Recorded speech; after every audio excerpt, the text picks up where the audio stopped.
Martin, it's very kind of you to stop by for your exit interview as you move towards the door. You did retire once before in your previous career in finance. You later said that you were bored out of your mind in 6 months.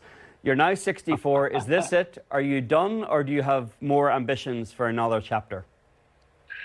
Good afternoon, everybody. And I was a lot younger then, and I thought I could still play golf full time and sort of develop my game. And as you say, I was bored out of my brain within 6 months.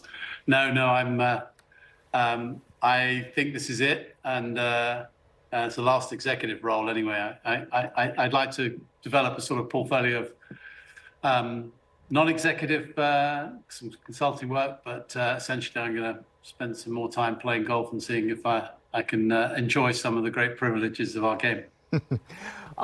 Martin, obviously you have a great opportunity with your position at the R&A, and obviously there are many obstacles that you have to overcome as well. But as you look back on your career with the R&A, what are you most proud of? I think sort of probably three things that come to mind and that I'll walk away with feeling very good about. One is, you had on your slide just then that we had the opportunity to merge with the Ladies Golf Union early on, and then we were able to sort of put our foot down and turbocharge everything to do with women and girls golf, and that has really given us a great opportunity to represent men, women, boys, girls at an elite amateur level. And the R&A runs about 40 championships a year now as a result of that. But during that period, we've created the Women's Amateur Asia Pacific, we created the Women's Amateur Latin America, and we created the Africa Amateur and Africa Women's Invitational. So we created pathways now around the world for all the best men and women, boys and girls, to be able to work their way up in the amateur sport. But it's not just in terms of getting women and girls to play the game. We were very focused on how do we create a scholarship and a development program to enable more middle and senior management to be developed. We've had 10 cohorts of that go through now. And I argue that I've got probably the best Rolodex of the top women in the world of sports administration. I think the second thing was, we made a commitment very early on to double our investment into the game of golf over decade. And that has enabled us to create the investment, particularly for women and girls golf, but not just that, all the way around the world. And if you look at the world that the R&A is responsible for, which is everywhere except for the United States and America and Mexico, there are now 62.3 million people consume golf in that region. That's up 1 million in the last year. So it's still growing, but it's up 10 million since 2018.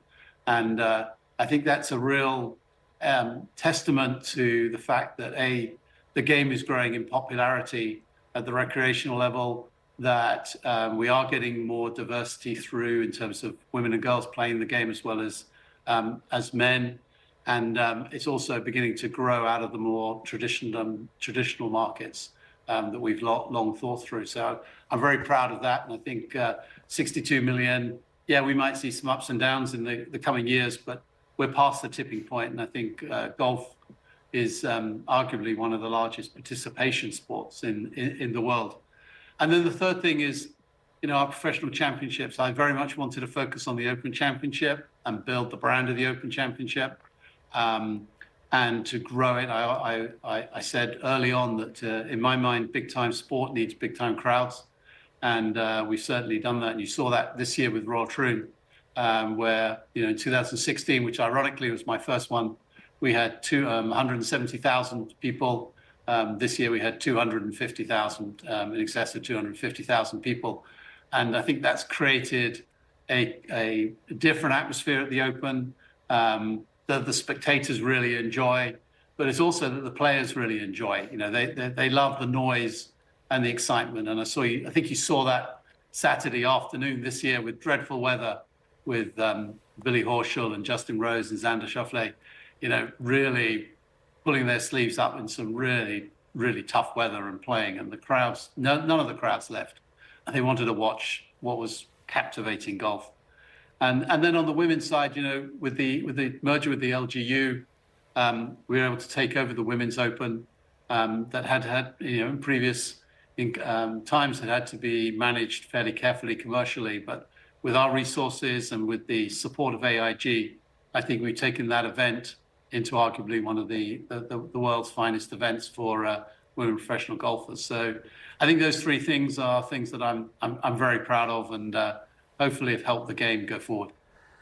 Several times during your press conferences at the Open, Martin, you've expressed some concerns about this cash arms race in golf and the pressure that escalating purses put, particularly in organisations like the R&A that have a lot of obligations, a lot of which you've just mentioned there.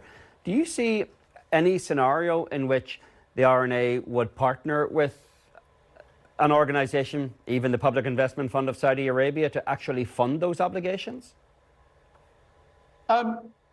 I have been very clear, Eamon, and around that I think that the financial sustainability of the game at the professional level is a real issue for professional golf. I mean, I spent most of my life working in corporate organizations that are focused on long-term financial stability, and I believe that the increases in the prize money that we've seen over the last 4 or 5 years have really put that under pressure. I think the Open will stay the Open and very clearly keep that uniqueness to it. But it certainly puts some pressure on our ability to, as I've said before, to keep investing into the pyramid at the bottom of the pyramid. And quite frankly, any sport, but particularly golf, is only going to be long-term successful if we have a broad pyramid at the bottom with lots of people coming in and consuming our sport, and then that evolving up through those who have the talent and the willingness to work hard to get to the very top. And so, yeah, it puts a huge pressure on it, but I'm much more concerned about the overall long-term financial sustainability of the entire men's professional game if we're not careful. Mr. Slumbers, we have a president-elect in Donald Trump who's about to take office in January again. He owns Turnberry, and Turnberry was part of the Open Rota for a number of years, but has not been since he's made his way into the political sphere. Considering where he is now, is that still kind of off the grid, having Turnberry back on the Rota? I mean, to be very clear, I mean, we've never taken Turnberry off the Rota. So, we talk of 10 courses that stage the Open Championship, and that actually we look to use for other events. But the position at the moment in respect of Turnberry is we will not be taking any events there until we're comfortable that the whole dialogue will be about golf. And that is a situation we're still not comfortable with at the moment, but that could evolve in the coming years. I mean, I think Turnberry is a fantastic golf course. A lot of people know that it's my favorite links course. I think that position is clear, and I think there is a path forward if that situation changes. Can you clear up what you're not comfortable with? I think golf, when you look at the major championships, we want the whole thing to be purely about the golf course and to be purely about the players that are competing on it, and to make sure that there is no sort of media noise that sort of detracts away from the fact that this is a golf championship and the oldest and original golf championship, and that should be the single source of the media coverage. And I think that's really important if we're going to preserve the strength of our events.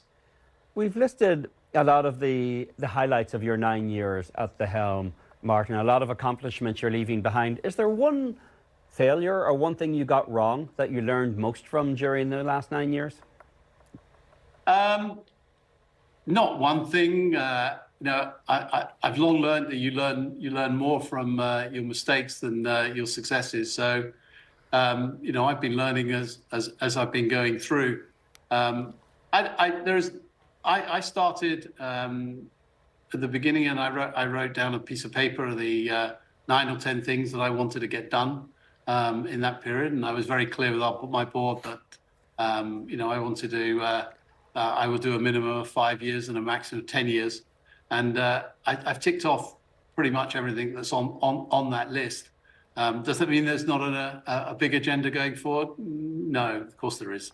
And the one thing, the most important thing for me would be actually to see stability in the men's professional game.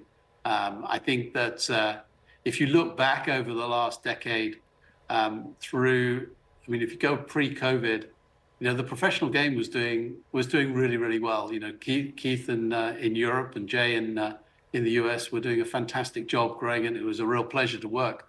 And then COVID all hit us, and as we all know, that was a tough time for everybody in so many different ways. But I don't think I remember the day after the world went into lockdown. The group of us got together, started to talk about how do we get the game out of it, and at that point we had no idea how to get the game out of it. The game should be deeply thankful for enormous efforts of Jay Monahan in the US and Keith Pelly in Europe to actually find a way to restart golf, men's professional golf. And I think that was something the stories haven't been told strong enough about how great a job they did at that time. But then we've had a period of instability, and I suppose my one regret, Eamon, is that I'm a golf geek at heart. I love the bottom half of the game. I'm as interested in participation at the grassroots level as I am watching the very best. But I really would like to see the top end of the pyramid have some stability, have a focus on financial sustainability, have the best players in the world playing more often than 4 times a year, and that the dialogue moves away from just being about money to being about values of the game and the history of the game. So that'd be my only regret, that I'm leaving while that's still work in progress. There was a time, it seems kind of quaint now, that the division in this game revolved around how far the golf ball goes. And that's kind of shadowed your tenure at the R&A as well. Are you happy with as much as you've achieved in terms of controlling that distance debate at this point, or is there more left on the table that needs to be done by your successor? I think that we had a fairly, it was a long period of time when we were working through the whole issue about distance and what's the right thing to do. And changing that was on my list of things that I wanted to get done. I believe 2 things all the way from the beginning: that golf is a game which is a balance of technology and skill. And whilst technology has been absolutely fantastic at the recreational game, I would question, and always did question, that at the very elite end, where the technology was not enabling skill levels to be differentiated enough. And secondly, that the world that we all live in now has a much greater emphasis on our environmental responsibilities. And I don't care where you live in the world, environmental responsibility is an issue today, or it will be an issue tomorrow, and that's absolutely guaranteed. And for those 2 reasons, I was always of the view that we needed to move forward. But I was also very conscious that for one reason or another, nothing had really been done materially on technology for 20 years. And so we needed to do it in a way which was collaborative, that listened to lots of views, that expressed lots of views, that had plenty of opportunities to feedback and have different ideas. And people shouldn't get confused that collaboration doesn't mean everyone has to agree, but everyone needs to have a chance to have an opinion. And I think that's what we've done. The decision was made, has been made, that the rules of golf will change on January 2028 for the new conforming golf ball, and the work now is focused on operationalizing that. But I think more importantly, or as importantly, is that has actually moved the dialogue to a constructive collaboration discussion across the industry that will mean this is not the one and done change. And I think the decades to come will have other things, but the prime focus now is to get the golf ball implemented for 2028. Martin, final thing. You talked about earlier wanting stability in the men's game. You want to see the best players in the world playing together more than 4 times a year. And of course, for that generally to happen, the deal between the PGA Tour Enterprises and the PIF needs to come together. You may not be at the negotiating table, but I feel like you're more informed than most. How close do you think this deal is to happening? Oh, we're genuinely not part of the negotiations, and very much against it.